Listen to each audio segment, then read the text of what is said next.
So Glenn Drury, the preference whisperer, which is very well known in Victoria, has come out with an article last night basically saying what his predictions are for the election tomorrow in New South Wales. And I couldn't help but just laugh at this. It's hilarious. So I'm going to wait for people to come on, but he goes through the entire upper house ballot and he ends up making his predictions and walking you through who's who in the zoo. Now, before I get into that, just a reminder, how to vote cards for Turning Point. If you want them, they're at tpaust.com.au. They're in the description. But without further ado, this is what's going on. So do you guys remember that preference whisperer guy, the cash for preferences, the guy that negotiates a lot of the party's preferences in Victoria? This guy, Glenn Drury. So he ended up not quite having a huge impact in New South Wales election. A lot of the parties, they didn't work as much with him as much as they did in Victoria.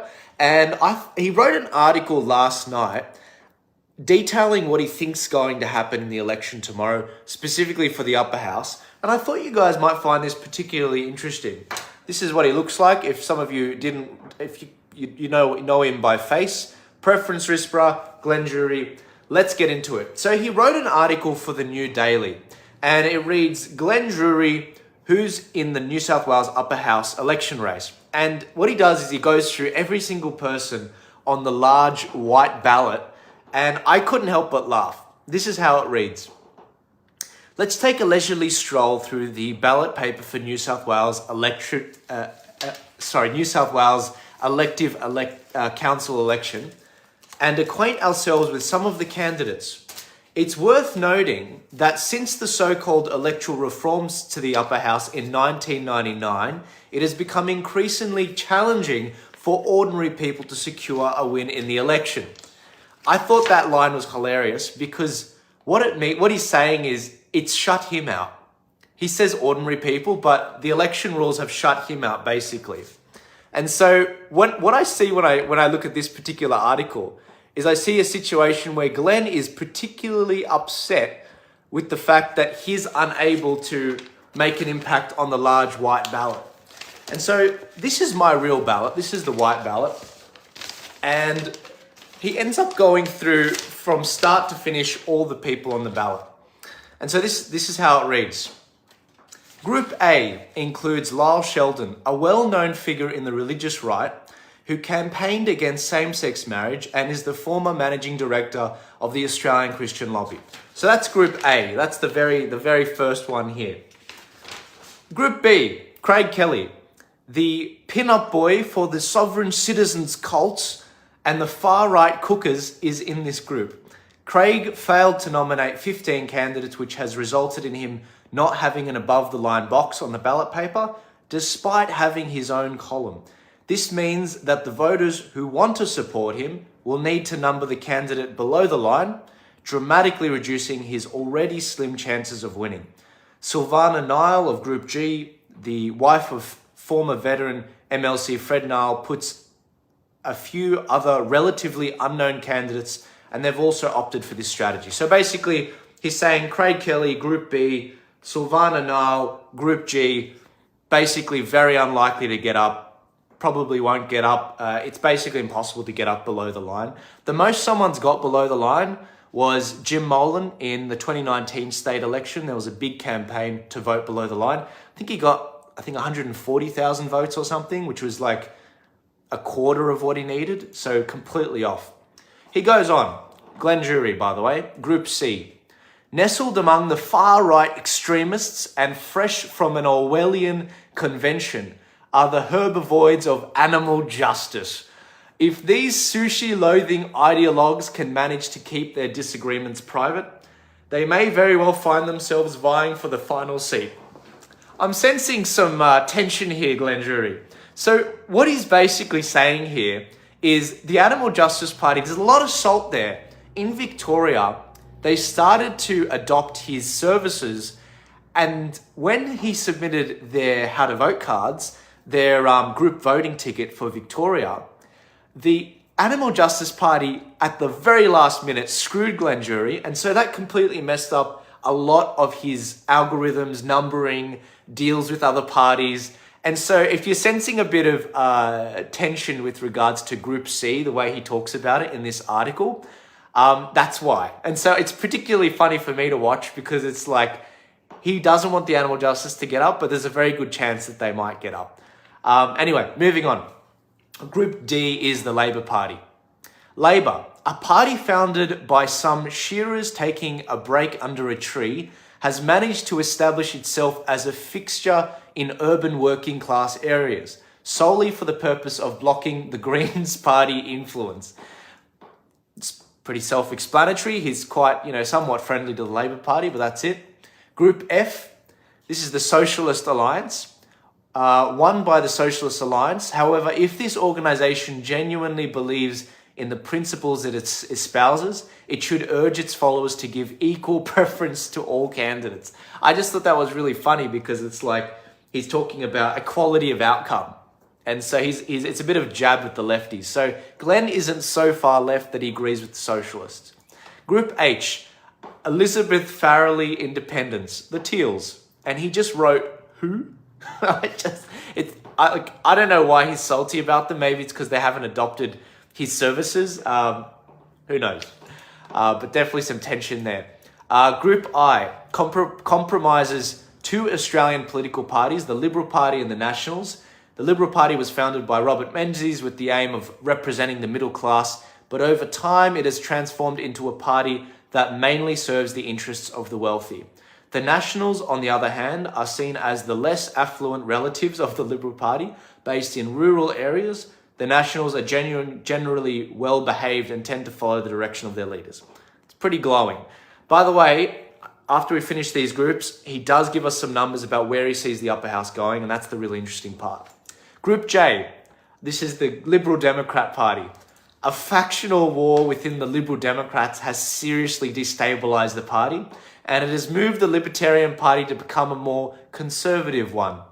John Ruddock dumping by the Libertarian faction as lead candidate causes a factional punch-up that evidently saw him reinstated by his now dominant Conservative gang, as he heads the party's ticket.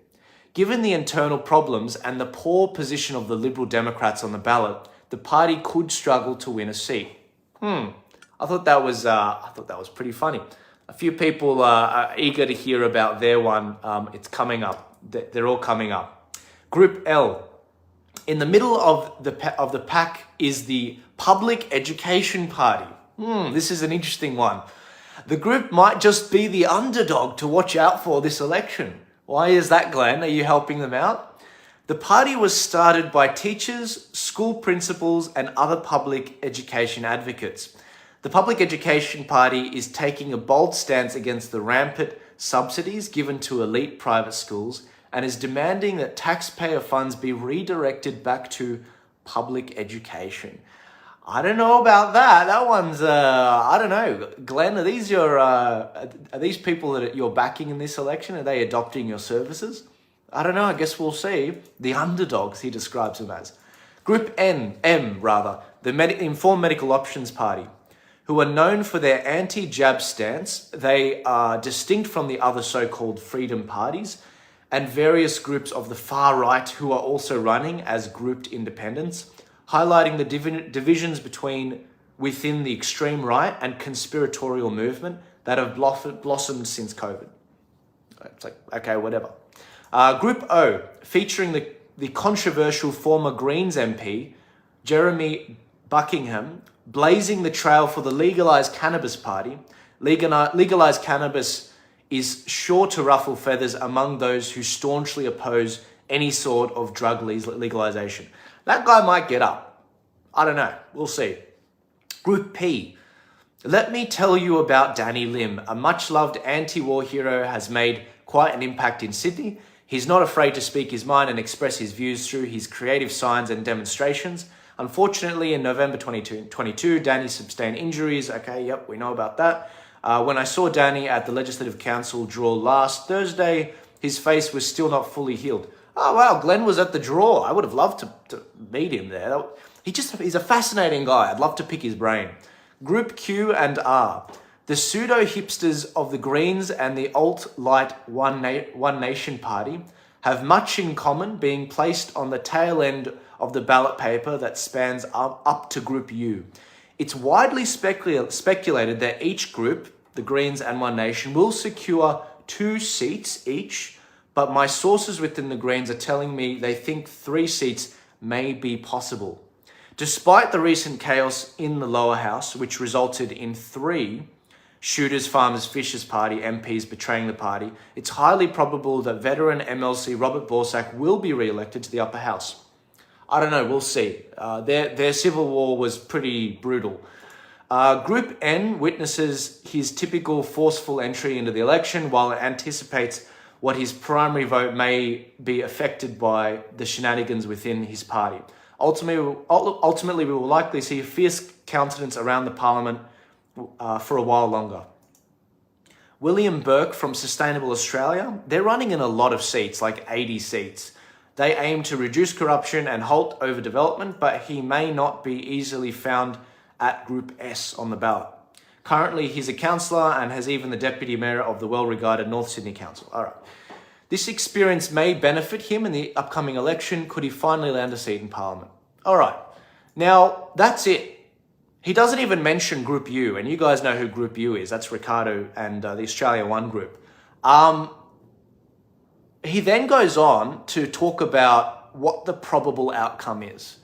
Now, this election in the upper house, there are 21 upper house seats up for grabs. There are 21 people who are already in Parliament, and there are 21 that are up for grabs. So this is interesting because the way things are right now in the upper house, the people that aren't up for election, there's 10 right-wingers, including One Nation, the National Party, and the Liberal Party. So there's 10 of them. You've got the Shooters in the middle, and then you've got 10 left-wingers. So it's balanced right now with the Shooters in the middle. What's up for re-election is 21 new ones for the upper house, and this is what Glengarry reckons is going to happen. He reckons the Liberal National Party will get about 6 or 7 seats. He reckons the Australian Labor Party will get 7 or 8 seats, so a few more. The Greens will get 2 or 3. One Nation will get 1 or 2. The Shooters, Fishers, Farmers will get 1. What's likely, he says, is the Animal Justice will get 1. Legalised cannabis will get 1. Possible survivalists and fighting for the last seat, he says Sustainable Australia and the Liberal now Conservative Democrats. He says the one to watch out and to watch and upper house dark horse is the Public Education Party. I'm sure he said that for a good reason. And that's the end of the article. Now, if he's right about these numbers, which I don't think he is, it's going to be a left-wing upper house. And if the Labor Party wins government, either a minority or majority government, they're going to be able to get things passed. 70% of people haven't yet cast their vote yet. So this can still change. So I encourage you, if you haven't already, remember to go volunteer at a polling booth with one of the 6 Freedom people that are running in the upper house. But also remember to share the Turning Point How to Vote cards with everyone because they back all 6 Freedom people in the upper house. That's at tpaust.com.au. There's 70% of people that haven't yet cast a ballot yet. So when I look at this, he reckons the Liberal National Party will only get 6 or 7. I don't know. I reckon they might get at least 7. But if they only get 6, it's because the One Nation pick it up. He says ALP gets 7 or 8. I reckon that's a bit high. Probably 7 max. He reckons the Greens will get 2 or 3. I reckon only 2. But if they do get a third, it's because they get it off Labor. One Nation, he reckons, only gets 1 or 2. I reckon One Nation will get at least 2, maybe 3. And if the preference flows from the other minor parties back One Nation, then who knows? Maybe they might get a 4 by some miracle. But I reckon 3 maximum for One Nation. The Shooters, Farmers, Fishers, it's going to be tough. You know, they're not running in as many seats, I think, as the federal, but they've had a massive civil war and they're in complete disarray. Many of their candidates, I wouldn't say they're paper candidates, but they're definitely not as organised as the last election. So there's that. Also, in terms of what's likely, he says the Animal Justice could get 1. That is possible. And legalised cannabis could also get 1. Yeah, that's possible too. However, legalised cannabis don't have the logo above the line to help them. No one does. And he reckons a sustainable Australia, I reckon they could get one. I mean, they're running in 80 seats. That's a lot of seats. And he also reckons the Liberal Democrats, I reckon the Liberal Democrats have a very good chance of getting one up. Very good. And then he makes no mention of any other party except the Public Education Party. And so, I don't know. I don't know how Lyle Shelton's going to do. He could do pretty well. I don't know how Craig's going to do. He probably won't, get more than 50,000 votes. Probably a lot less. And hopefully that flows to some of the other freedom parties. Who are the other ones? Silvana Nile, Fred Nile, no, that's not going to really do well. Milton Keynes, and I don't mean any of this personally. I don't think Milton Keynes and his group will do well. I don't think Milan in Group E, I don't think they'll do very well.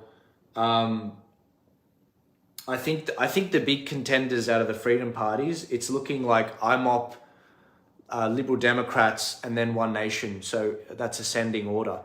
I think he doesn't even mention Group U in this, and I don't understand why. I think people are underestimating Signor Bosi. I reckon Ricardo's actually going to do a lot better than people think.